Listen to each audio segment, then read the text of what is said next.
Le composant switch de React Native est idéal pour représenter une entrée binaire, comme un interrupteur permettant de basculer entre activer et désactiver ou oui et non. Pour l'utiliser, on va l'importer depuis React Native. Ensuite, c'est une utilisation plutôt simple, donc switch. C'est un composant contrôlé, donc il aura besoin d'un state pour gérer son état. Donc un state isEnable avec son setter, on va l'initialiser à false. Il aura donc une value qui va être isEnable et un on value change qui va être le setter. Si j'enregistre et que j'essaye, c'est parfait, ça fonctionne.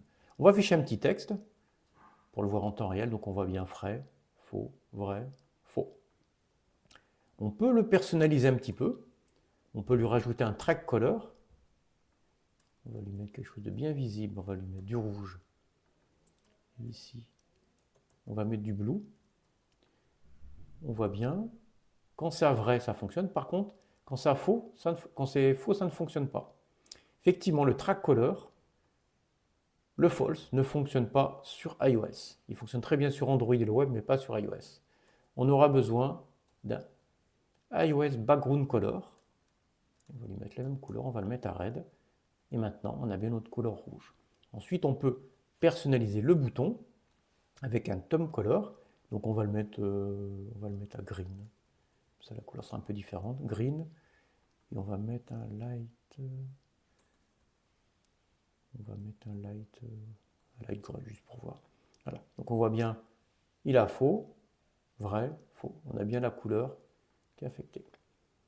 Ensuite, au niveau de notre contrôle du switch, donc là, on a utilisé onValueChange, mais on peut aussi utiliser onChange.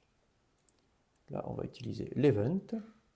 On va juste faire un console log. Alors, quelle est la différence entre les deux?